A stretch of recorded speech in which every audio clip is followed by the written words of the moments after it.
and welcome to This Thing Called Life, a podcast dedicated to sharing stories of giving, kindness, compassion, and humanity.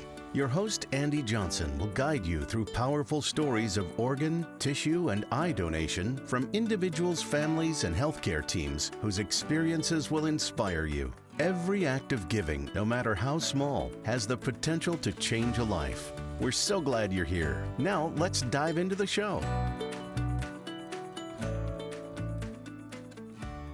Hi, everyone. Welcome to This Thing Called Life. I'm your host, Andy Johnson, and I want to thank you so much for tuning in today. I have a very special guest with me, Miss Sarah Green. Welcome to the show. Thank you. So excited to have you back. I'm glad to be here. I know. The last time you and I talked, it was 2019. Can you That's believe too that? long. That's too long. It is too long. That's too long. It is too long. So, for everyone who's tuning in, tell us your story. Let's see. My story began around 2015 when my primary physician said, Sarah, I need to send you to a specialist. And me like, specialist? Your kidneys. I'm looking at him like, okay. So once I got finished running and he told me I couldn't run anymore, I finally went to see the specialist. So by running, you mean you just were ignoring what your doctor was telling you? Like, this is something you need to address, and you just weren't in that space. I was not in that space. Yeah. You know, I was recently singled. I'm driving my little two-seater. I'm feeling good. I'm looking good. The wind is blowing in my hair. I'm not having no symptoms. That was my question. I was having, You Andy, felt when I say good. nothing, I felt great. And then what stopped me in my tracks was my mom getting sick. Mm-hmm. And she, unfortunately, was diagnosed with multiple myeloma. But that's not what took her out. She was diagnosed with multiple myeloma like in 80, and she so didn't she'd been pass living with that. until 2012. Oh, wow. Okay. You know, but I got to thinking, I'm like, I can't be playing with this. I can't be playing with this.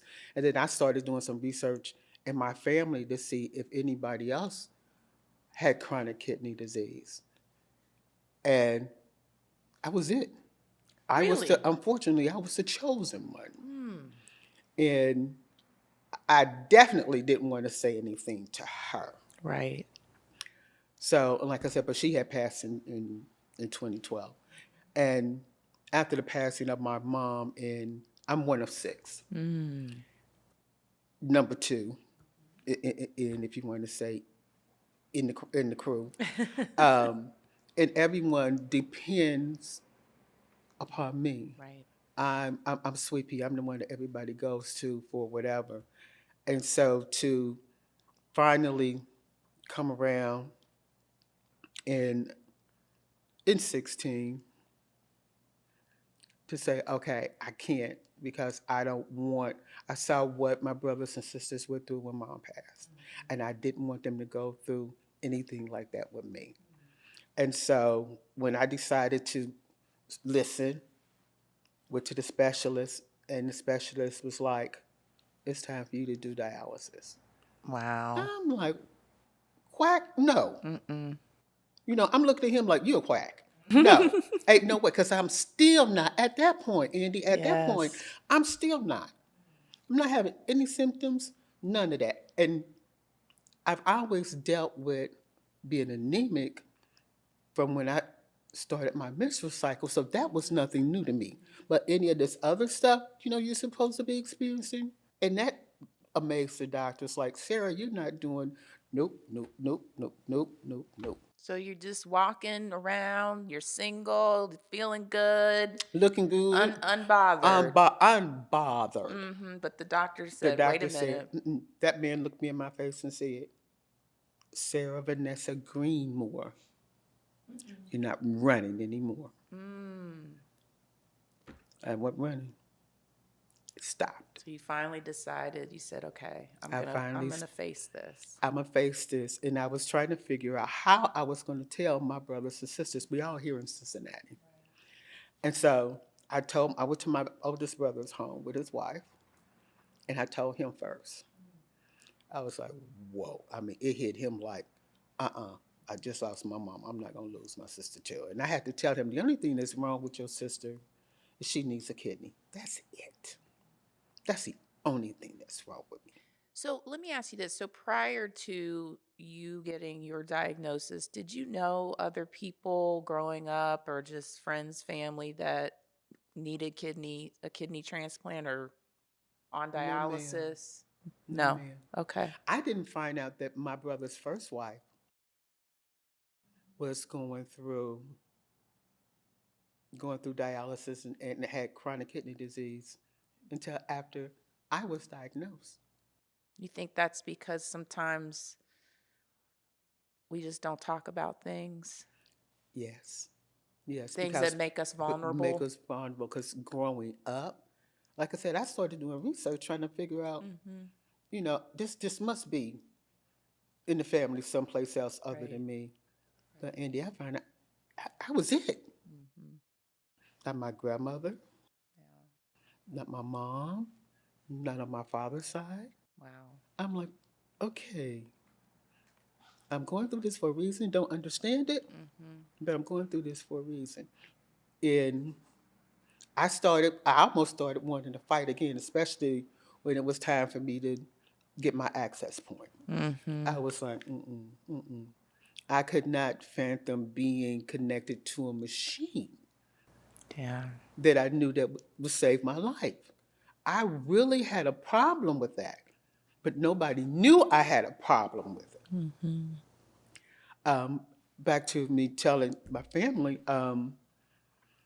So I decided, and my big brother said it was okay that I would have a picnic. Mm-hmm. I would have a picnic at his house. And I did. I went all out, being me, being Miss Fabulous, went all out with the picnic. And then after everybody got fat and full, and then had a couple of You drinks, dropped the bomb I on them, dropped the didn't bomb. you? I dropped it. And you can hear the little deers and stuff running around in their back. You could hear the mice, whatever. You can hear a pin drop in the grass. Mm. And once again, I had to tell them the only thing that is wrong with your sister Mm. is that eventually she's going to have a kidney Yeah. transplant. That's it. I'm still Sweepy. I'm still Sarah.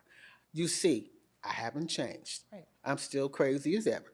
So it's not, I'm me, I'm me, I'm me. And I still see my little brother's face today. Mm. I still see his face today. And I had never seen him cry. Mm. And that just really did something to me. I'm getting a little emotional thinking about it. That really did something to me. And so I had to wipe his tears away to say, John, baby, I'm still your sister. Mm-hmm. I'm still your sister. And two, I think by you showing up that way, you were also saying, listen, I have this condition, but this is by no means my end. Mm-mm. Right? Like you spoke about it and said, hey, this is what's going on with me, but it doesn't stop. Like, doesn't stop what I'm doing. This doesn't define me. Correct. This doesn't say who I am. Mm-hmm. But I have to be honest, but going through that journey Mm-hmm. and visiting the different centers and things, that scared the fool out of me. Mm-hmm. I'm like, wow. Is there any other way? Right. I'm going to the centers and I'm seeing people hooked up to these machines and they looking like they dead. I'm like, oh hell no! I have to be honest. Oh no! I can't do this because if I come in here, these people ain't gonna know how to handle me. Right. And of course, once I got in there, they didn't know how to handle me Yeah. because I know these walls are white, but we ain't dead. Right. Right. Why not? So 2017, you get the call. So what was, tell me that conversation. In May of 17, because once I had went through all that process and all that kind of stuff, then the doctor had to tell me, well, Sarah, you need to lose 25 pounds. Man, if you didn't tell me that a year ago, that 25 pounds would have been gone. So I'm like, okay. And then come to find out he was the same doctor that also did the, what did I have? The sleeve. Mm-hmm. He had an open on my birthday. Mm-hmm. On May the 12th, 2017, I was in there. Oh, wow. I had a sleeve done. Okay. By August, I done lost 62 pounds. Oh, my Don't play with me, I'm goodness. serious. Wow. I was placed on the list September. I got the letter in September. Mm-hmm. On the 10th of December of 17, I got the phone call. Wow. So you really, you are one of the blessed in Blessed that, is not the word. because there's people that can wait 3, 4, 5, 7, 8 years. And going through the process and talking to different people, that's how long they were telling me. So I was resigned to, okay, 3 to 5 years. And then, I also I went from doing hemo to a peritoneal dialysis. Mm-hmm. Loved it, loved it, loved it, loved it. The freedom that Gave it you your afforded. life back. Yeah. The freedom that it afforded me. I was in, my nephew got married in Vegas. Yes, I was at the crap tables in Vegas. Yes, ma'am. Because it afforded me that freedom. And I feel like who can take care of me better than me? Mm-hmm. Mm-hmm. I love it. I would recommend it to Right. anybody. Right. Because Lord willing, the creek don't rise. If I ever had to go back there, Mm-hmm. that's the way I would want to go. Mm-hmm. Right. That's what many people feel, because, you can sleep while you're getting your treatment. Yes. And so you're not as tired and, going through the Me and day. hemodialysis did not work. I went through, in a 14-week period, I had gone 8 different surgeries. That didn't work. Mm-hmm. My right arm looked like a road map to Kings Island. Mm. Not to mention my chest, because we just Right. didn't work. And I almost didn't get my first treatment, because when they came at me with those needles, Mm-hmm. It's scary. not only was it scary, my words were, "Who you sticking with those needles?" And you not numbing me? Who are Right. you about to What are stick we with those doing? nails? Right. You gonna do it twice? Yeah. And my oldest brother was with me. Mm-hmm. And I looked over at him and I'm like, I'm good, big bro. Mm-hmm. I'm just joking. I'm good, big bro. Because he was. Right. I gave him a kiss and get Yeah. out. Because I did not want him to see me go through that. Yeah. Yeah. And I didn't want him to see me hooked up to that machine. So you got the call. Got the call. And what person on the other end, what did they say to you? Hi, Sarah. How are you? I said, I'm good. How are you? Well, I got something for you. What you got? How fast can you get here? And you can see. I'm like, who is this? What, you got what for me? She said, yes, I have a kidney for you. How fast can you get here? 45 minutes later, I was at the University of Cincinnati. Wow. And I had just put a load of laundry. I was doing laundry at the time. Did you finish the laundry? Nope. Okay. All right. That was a good decision. Nope. So what I love about your story is yours has a unique twist. Yes. And so I would love for you just to talk about that, because it's just something I've never heard it before. And I love that, you have this connection. I called my little brother and I said, how fast can you get to me? Because I need to get to UC because I have a kid need for me. It Mm-hmm. was like before I hung up the phone, he was at the door. Mm-hmm. So we get there. I get out the elevator, and I notice this girl, and I'm like, okay, what's going on here? I'm just feeling some type of connection going on here. Mm-hmm. And so we introduced ourselves, and I said, I'm here for a kidney transplant. Renee screamed. She said, so am I. I said, oh, hecky no. What? Her and her sister, we all, and my brother, we all hugging in the hallway, you know. Mm-hmm. And so by that time, they calling us to our rooms, you know. And so afterwards, we still talking and getting to know each other and everything. And then we come to find out that our kidneys is coming from the same person. Wow. I was like, well, God is good. He is Mm-hmm. definitely good. Mm-hmm. Both of us at the same time. Our surgeries at the same time. And we have been connected at the hip Mm-hmm. ever since. Right. Renee is Annie Renee, and Angel is her little boo boo. You know, so we have been. It's like it is. How can I explain this? Being able to take this journey with someone, I really can't explain it. Right. And what's so funny about it? Every time she went into the hospital, I was in the hospital for the same thing Mm-hmm. every time. Wow.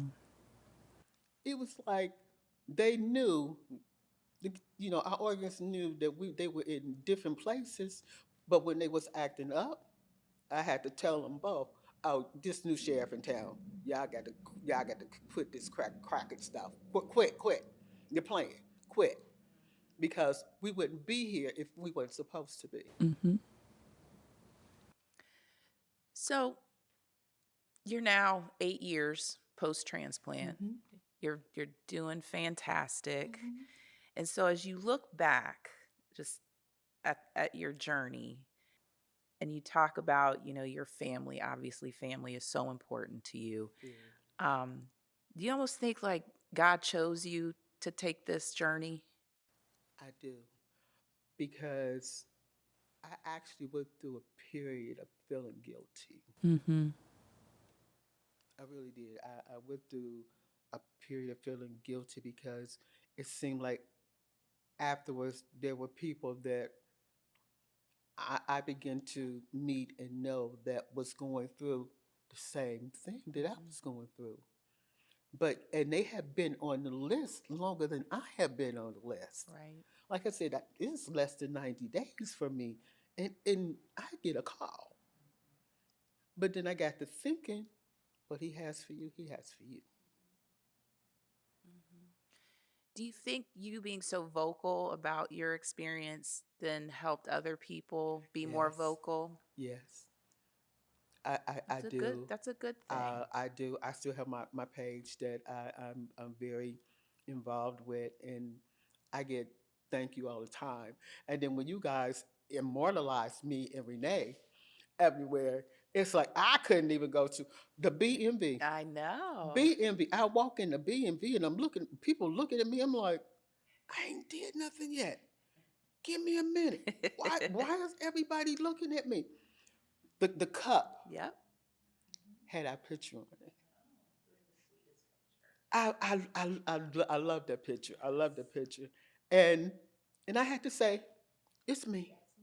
It's me. On the I'm real. cup.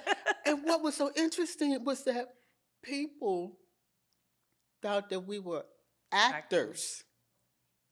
No, these scars ain't acting. Mm-mm.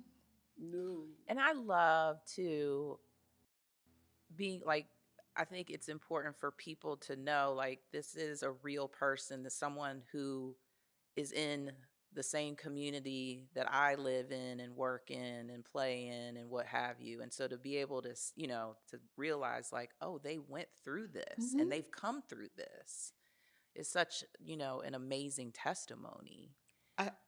And I love, like I said, I love it that I have not had to go through this by myself. Right. Right. I don't know how I would be if I had to, because this is a scary situation. But it's not uncommon. But it's not. Right. But it's not. But to be able to have somebody where I could just reach out and just hold her hand, or she can hold my hand.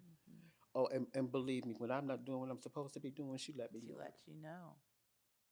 Yep. So she's your accountability partner, Yes, and you're because she know hers. because I think, you know what? How can I put this? I don't feel, I'm not sick, but I forget that I've gone through something, because it's not like I don't think about it every now and then, but it's not my purpose. Right. It's not who I am. Doesn't define you, like you said. It doesn't define me. Mm-hmm. Mm-hmm. Because like I was telling you ladies early, here I am at my stage in life where I felt that I should be Stella, not getting her groove on, but got her groove on, you know. But I have an 8-year old. I know. So let's talk I about have that. an That's 8-year old. that's a plot twist. So you now are taking care of sweet Angel. If that's what you want to call her. Yes. Yes. I love her. I love her. I'm Annie Mama. Mm-hmm. Um, I got her when she was 5 years old. Well, I actually had her before then. And then there was an incident that happened Mm-hmm. with her mom, and she ended up in foster care. Mm-hmm. And I was like, not my baby. Mm-hmm. So I So you fought. stepped up. I stepped up Yes. and I got her. And today is her first day at being a big old third grader. And we both have it on the same outfit. Of course. Um, so I love it. I mean, I truly love it. But like I said, I thought, I would still be in my little two-seater, um, with the wind whipping through my hair. Um, Now I'm in the SUV. I do let the top down. Good. I do let the top down. Yes. Good. And she's has made me a dance mom. Mm-hmm. So I'm going all over the place, and I'm loving it. I'm loving it. She is keeping me young. And once again, I don't think about my condition. So you're in this beautiful next chapter of life, and you're raising this sweet girl. She is sweet. She is. She Um, is. if you could say something to your donor and your donor's family, what would you say to them? Wow. Okay. I'm trying to cry. Because if it wasn't for them, I wouldn't be here. Right. I wouldn't have my little 8-year old. I wouldn't be doing anything. I wouldn't be sitting here with you right now. Right. Right. And thank you is just not it. And I still haven't been able to come up with a description of how I truly, truly feel. I am very appreciative. Right. Right. And I would love to give each and every one of them a hug and a kiss, and let them know. But I do want them to know, like I've said before, I'm not just living for myself, I'm living for you too. Mm-hmm. Right. It's not just about me. I've been knocked out of the picture a long time ago when I was able to walk out of that hospital. Mm-hmm. It was no longer about me. Mm-hmm. Sarah, what would you i- this is this is not breaking news, but we know that chronic kidney disease impacts the Black community at a much higher rate. in our country, and there are many other people that look like us who are going through a very similar situation, but then they say they're hesitant about even going down the path of getting a kidney transplant, maybe thinking, I'll just survive on dialysis and that'll be enough. So there's that side of it. But then on the other side, folks who just say, oh no, I'm not going to register to be a donor because if I do, doctors aren't going to do everything they're supposed to. And I'm sure you've heard those conversations as you've talked with people about your transplant. When I found out that 1 in 100, Mm-hmm. 1 in 100, it doesn't make any difference if your license say that you are a donor. Mm-hmm. That don't matter. And and how would the doctor know? Exactly. And if he did know, so what? Right. Because their only responsibility is to save that person's life. And then to know that you have to be pronounced by outside. Mm-hmm. Right. All of those different stories that you heard coming out, they can see that you a donor. They ain't gonna try to do nothing. They probably try to give your kidney to somebody else. How they know that kidney is gonna even be a match for somebody else? Right. All those things, all those All of details. those details.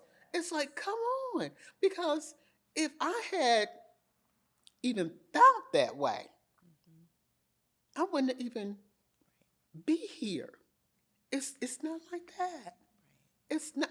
Stop listening to the internet. It does not tell the truth. I'm telling you. Right. It does not tell the whole truth Mm-hmm. and nothing but the truth. Mm-hmm. Because once again, if it did, I wouldn't be here. Right. So let's start doing research. Right. Let's start asking questions. Mm-hmm. Let's educate ourselves Right. before we start making uh, conclusions that probably will cost you your life. Right. Right.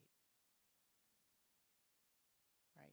Let's not go about thinking, my grandmama said, I love my grandmama, but Right. I'm sorry, grandma. Right. I can't agree with you on this one. Mm-hmm. You can feel the way you feel it, and I respect that. Right. But as far as me finding out for myself what it is and not what I think it to be or thought it to be, but know what it is, Right. and ask one who can say, I know what it is, Mm-hmm. don't be scared. Right. Don't be afraid. Right. Because if it is for you, like I keep saying, if it is for you, Yeah. baby, it won't go against you. Mm-hmm. Mm-hmm. Not at all. You'll probably end up with me with an 8-year-old. Right. It's a great chapter. It is. Yes. It is. It's keeping you. I mean, you are already young at heart, but now you're younger I at am. heart. I really am. I mean, the things that she has me doing, I'm like, okay. And I always said, you had to keep up with me. Now you really got to keep up with me because I got to keep up with her, Yes. you know. Yes. But I love it. I Yeah. love it. And for anyone who's thinking about doing a transplant, Mm-hmm. please do. Mm-hmm. Please do. Because you never know. Right. You never know if someone, unfortunately for me, um, none of my brothers and sisters were a match for Mm-hmm. me. But to be able to get a phone call for someone Right. who was, I wasn't about to turn that down. Right. Right. No. I mean, and then if my family members were even willing to donate to somebody else who might be able, their donor might have been able to donate to me. Right. And matter of fact, we was in that process of that happening when I got the phone call. That's Won't he amazing. do it? Yes, that's amazing. And I think that's another, when we talk about kidney donation, I don't think we talk enough about that paired kidney exchange program, which you just touched on. And meaning if someone were to get tested for you and they weren't a match for you, but they could still donate, then they could donate to someone else and then a match would be found for you. Hmm. And that again is just, I mean, that's such a It was. is such a blessing. And again, we don't talk about that enough, that if people do want to get tested for someone they care about or family, that is another way to do it, Well, so I it, think it, it's it important. definitely the options are out there, and for those who are thinking about donating, Hmm. okay, sweetheart, you can live on one kidney. Hmm. Yes, absolutely. You can live on one kidney, Hmm. and if something was to happen, you would definitely be taken care of. Right, So right. don't be afraid. Yes. Don't be afraid. Yep. Your That's back is another. covered. Yep, that's another great fact that you're highlighting, is if the the living donor, if they were in need of a kidney at some point in their life, they would be put at the top of the Hmm. list for the mere fact that they were a living Yeah. donor. And I think again that's something So that so people don't don't be so don't realize, be that those don't be those afraid. place those things I are I put in I, place. I want people that who are thinking about transplant, especially if it's being offered to them, take it. Because your life is Your precious. life is Yes. precious. When I say a second chance at life, I had second, third, fourth, fifth, 16th. I can't count. I've had that chance. I've had that opportunity, and I'm doing things that I never thought I would be doing. Love it. Life is precious. Yes, it is. It's a beautiful gift. And you're a beautiful gift. Thank you. And, I appreciate you coming back and sitting down with me and Love just it. kind of sharing where, your life has moved you over these last 8 years since your transplant. And it's wonderful to see you thriving and just being a blessing, Thank you. to Angel. Listen, my niece, which is actually her Angel's. Wait a minute. Actually, Angel's niece, Angel's aunt. For her fifth birthday, we went to Myrtle Beach. I had never been Yes. to a beach in my life. Really? I sat on that beach. I ain't going in the water, but I sat, I sat on that beach in that sand. My feet, Yeah, it does something to your soul to be it out does. there. And Yes. then sunset. I didn't think it was real Hmm. Hmm. to be able to see that. And I was with my little ones when I was able to see it. Yeah. Hmm. Life is good. Yes, it is. Life is good. Sarah, thank you so You're much welcome. for joining me today. And just again, you're such a positive person and just wonderful light to so many others and a blessing to so many others. And so we just appreciate everything that you do as a champion for organ donation. Weird spot. It Yes. doesn't come off. You got your kidney. That's It right. doesn't come off. Kidney champion. It doesn't come off. That's right. Your kidney warrior. That's what I think you are. You're a warrior. So thank you again. You're welcome. So thank you so much for tuning in with us. And again, I want to thank my guest, Sarah, for sharing her story. And, I think this is just a great reminder of the power that each of us has to help others.